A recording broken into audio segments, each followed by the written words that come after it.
삶 철학입니다. 오늘은 저번 시간에 이어서 대륙 철학이 어떤 철학일까? 대륙 철학의 대중적 인기 시리즈에 속한 영상입니다. 제일 첫 시간에는 푸코 철학의 예를 들어서 제가 설명을 했습니다. 그 영상을 보시려면 요 위를 누르셔서 가셔서 보시면 됩니다. 그리고 두 번째 시간에는 한국에서는 서양 철학이 대륙 철학으로 처음 들어오게 됐고, 그리고 또 이 대륙 철학이 철학으로서가 아니라 어떻게 문학으로 들어오게 되었는지에 대해서 설명을 했습니다. 그럼 오늘은 뭘 하고자 하냐면요. 바로 앞 시간에 자세히 설명을 드렸지만 한국의 일반 대중들에게는 철학이라고 하면 100년 전 대륙 철학을 말한다고 했습니다.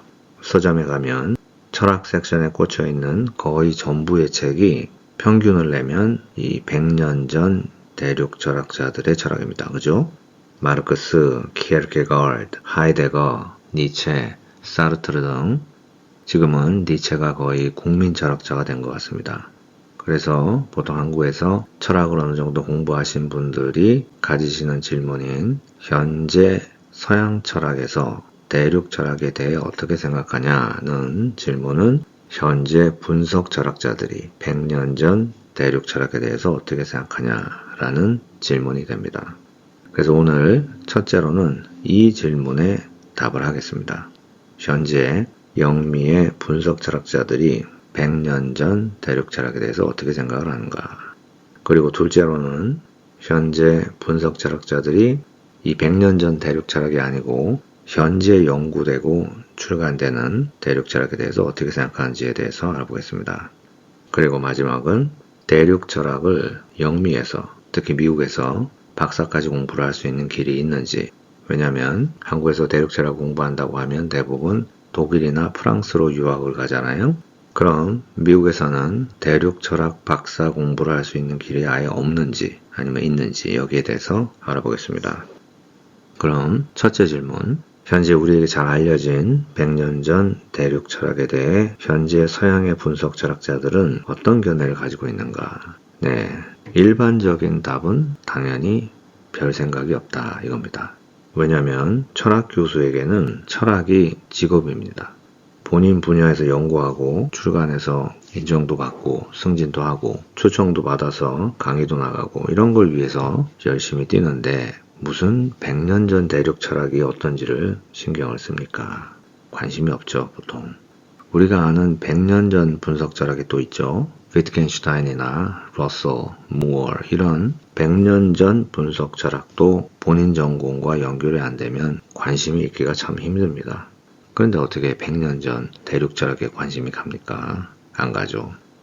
그런데 100년 전 대륙 철학 저서들을 분석 철학자의 눈으로 읽고 이 사람들이 뭘 말하려고 했는지를 잘 소개한 분석 철학자들이 있습니다. 자신의 분야와 관련이 돼서 그런 작업을 하게 되는 경우가 있는데요. 제가 일이 바빠서 제 채널을 잘 들여다보지를 못했는데요.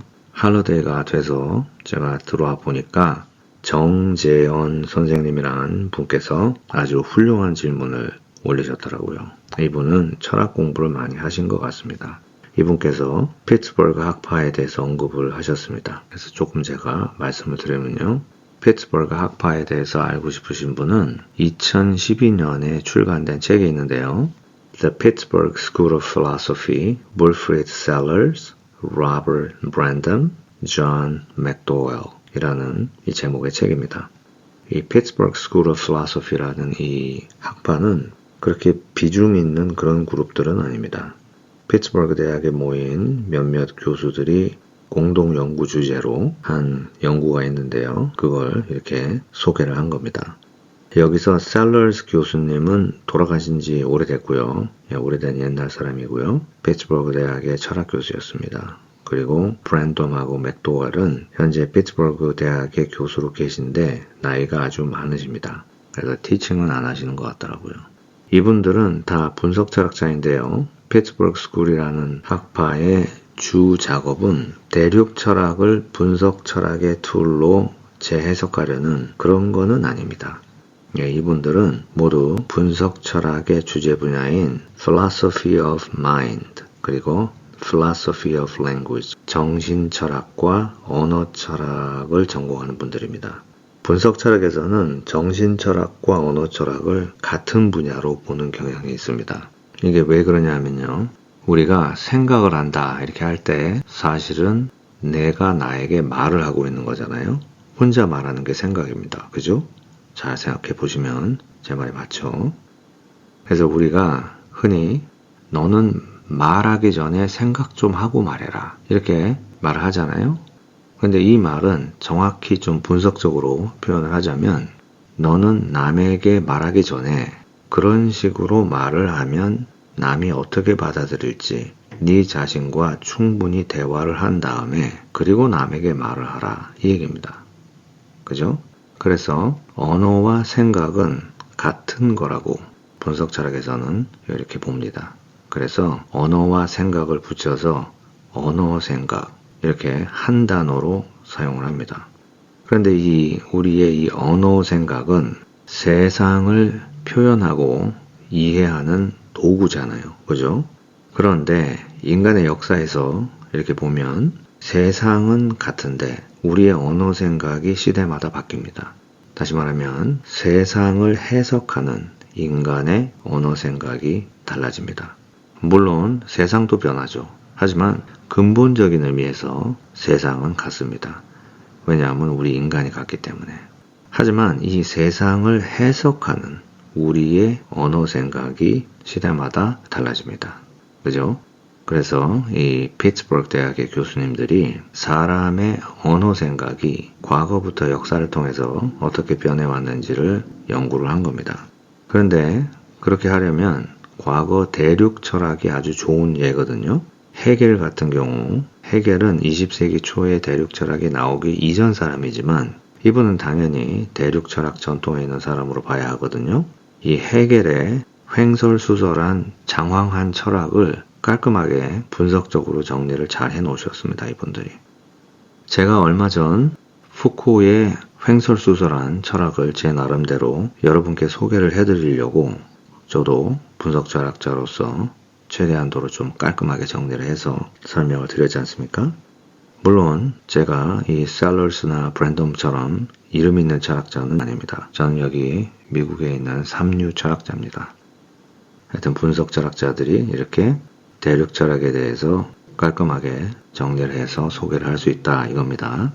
하여튼 보통 분석 철학자들의 필요에 의해서 이렇게 대륙 철학의 글들을 정리를 해서 소개하는 경우가 있습니다. 그러니까 이게 어떤 지나간 대륙 철학적 사상에 큰 관심을 가지고 있다 이런 건 아니고 자신들의 연구 주제와 관련되는 대륙 철학의 글들을 필요에 의해 분석적으로 정리해서 소개하는 경우가 있다 이겁니다. 그럼 두 번째 질문, 현재 분석 철학자들이 100년 전 대륙 철학은 아니고 현재 출간되고 연구되어지는 대륙 철학에 대해서는 어떻게 생각을 하는가 그죠? 네, 당연히 여기에 대해서도 그리 큰 관심이 없죠. 네, 다시 말하지만 철학자들에게 철학은 직업입니다. 자기 분야도 아닌데 관심을 많이 가질 수가 없죠.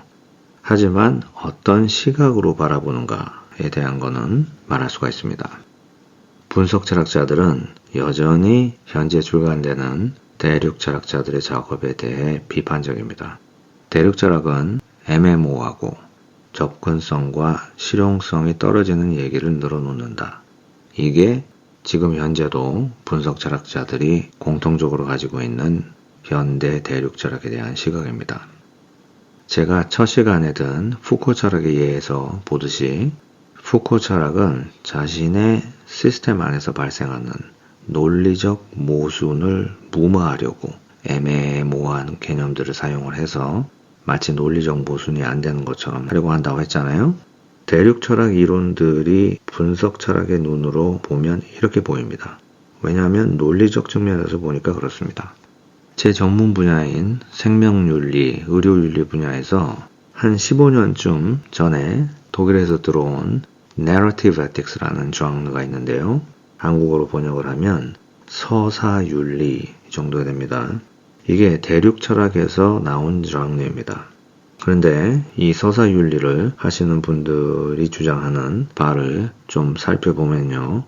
너무 분명한 논리적 모순이 전혀 없는 것처럼 말하니까 많이 놀랍고 한 그런 장르입니다. 그래서 지금은 의료윤리가 아니고 별도로 구분해서 보는 그런 편입니다.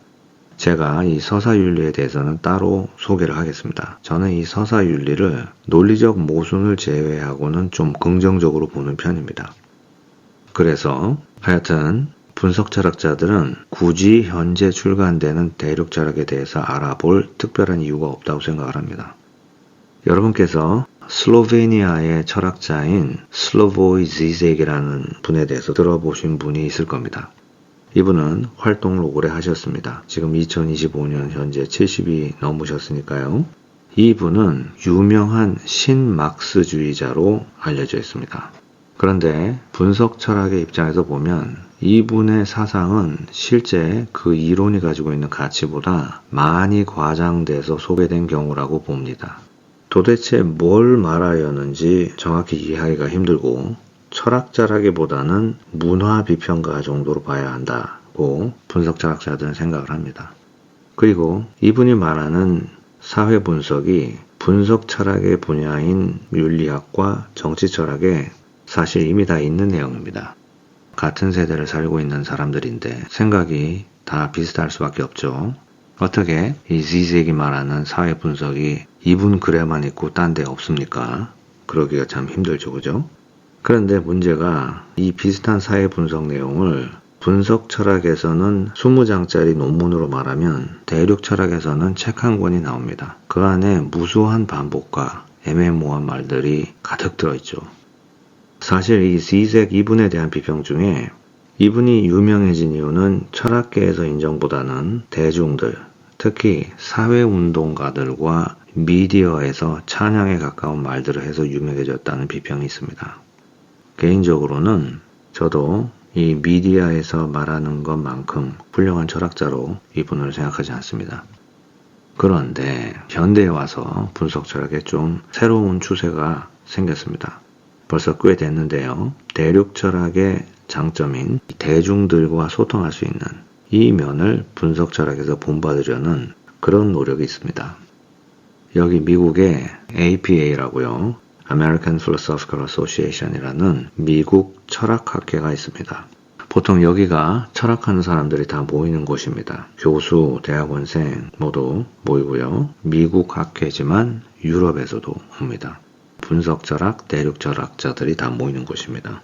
그런데 아무래도 분석철학자들의 수가 많으니까 분석철학 섹션이 더 많을 수밖에 없겠죠. 이 학회에서 대중과 소통하려는 모임들이 늘어나는 것을 볼 수 있습니다. 대중들에게 철학이 무엇인지를 소개를 하고 대중들이 실생활에서 사용할 수 있는 그런 철학을 소개하려는 그런 노력입니다. 그런데 문제는 이런 노력을 많이 하는데 이게 잘 되지가 않습니다. 왜냐하면 여전히 철학이 대중들에게는 그렇게 쉬운 주제가 아닙니다. 제 채널을 봐도 아시겠지만 구독자 수가 정말 지렁이 기어가듯이 그렇게 늘고 있죠. 일반인들은 살아가는 데 필요한 간단한 통찰 이런 걸 추구하지 그 통찰 뒤에 있는 설명에 그리 관심이 없습니다. 그런데 철학은 이 설명에 해당합니다. 그래서 철학이 일반 대중들에게는 인기가 있기가 힘듭니다. 지금 이 영상을 지금까지 듣고 계신 분들은 제 설명을 여기까지 들었다는 것만으로도 여러분은 철학자라고 생각을 합니다. 왜냐하면 여러분은 이 현상 뒤에 있는 설명에 관심이 있으신 분들이기 때문에 이렇게 듣고 계시다고 봅니다. 그래서 이 소수의 대중들을 향해서 어떻게 하면 더 가까이 접근할 수 있는지에 대해 철학자들은 고민을 합니다. 그런데 이 소수의 철학적 대중이 관심을 가지는 그 주제가 거의 대륙 철학의 주제입니다. 죽음이란 어떤 것일까? 정말 모든 존재에 관한 문제는 다가올 죽음에 관한 공포와 연결이 되는가? 왜 따분함이란 것이 인간에게 생길까? 현대사회에서 나라는 개인의 정체성은 무엇인가? 이런 대륙 철학적 질문에 대부분의 소수의 일반인들이 관심을 가집니다. 그럼 분석 철학자들은 뭘 하냐? 분석 철학자들이 나름대로 대중이 관심을 가질 수 있는 주제들을 많이 찾아냈습니다. 거의 대부분이 사회윤리 주제인데요. 낙태, 안락사, 시민의 총기 소유 권리, 이런 주제들입니다. 또 개인윤리의 주제들도 있습니다. 거짓말, 약속, 책임 같은 좀 일상적이지만 철학적 고찰이 필요한 그런 주제들에 대해서 분석 철학자들이 대중서적을 많이 출간했습니다. 그래서 결론을 말하자면요.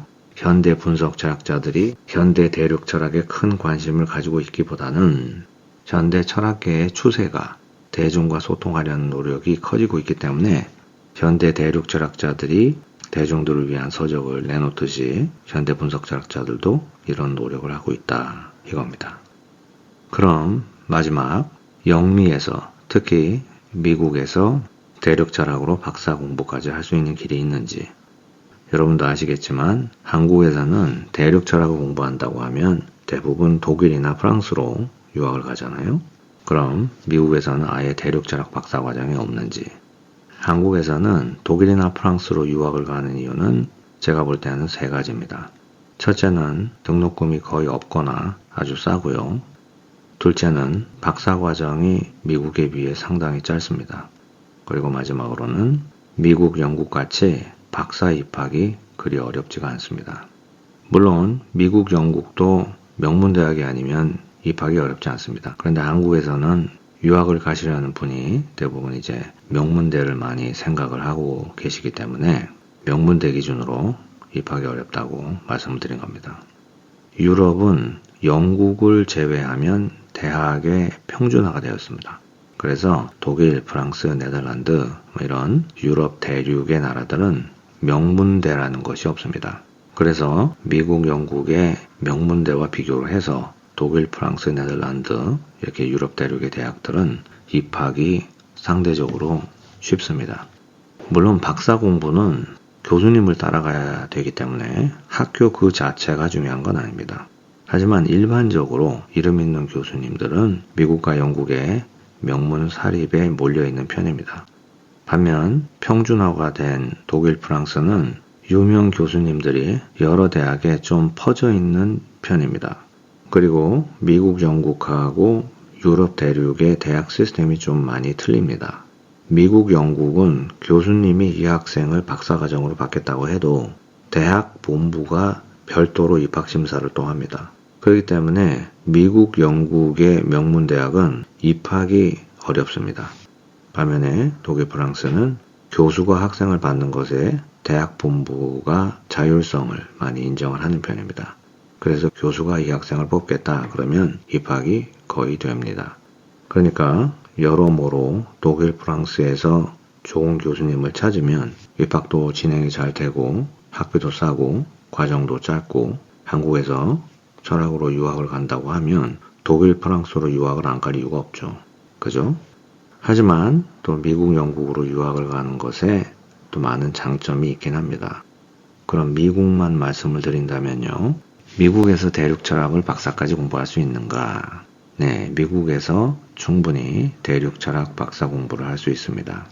미국은 분석 철학이 당연히 장악을 하고 있지만 미국 대학 수가 유럽에 비해 상대도 안 될 정도로 많고 그래서 철학자들이 배출이 많이 될 수밖에 없기 때문에 독일, 프랑스만큼의 대륙 철학자들이 미국에 있습니다.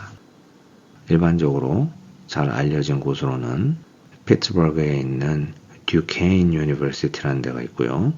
또 시카고의 드폴 유니버시티 그리고 필라델피아의 템플 유니버시티 이런 곳이 있습니다. 여기에 대륙 철학 쪽에 좋은 교수님들이 있다고 알려져 있습니다.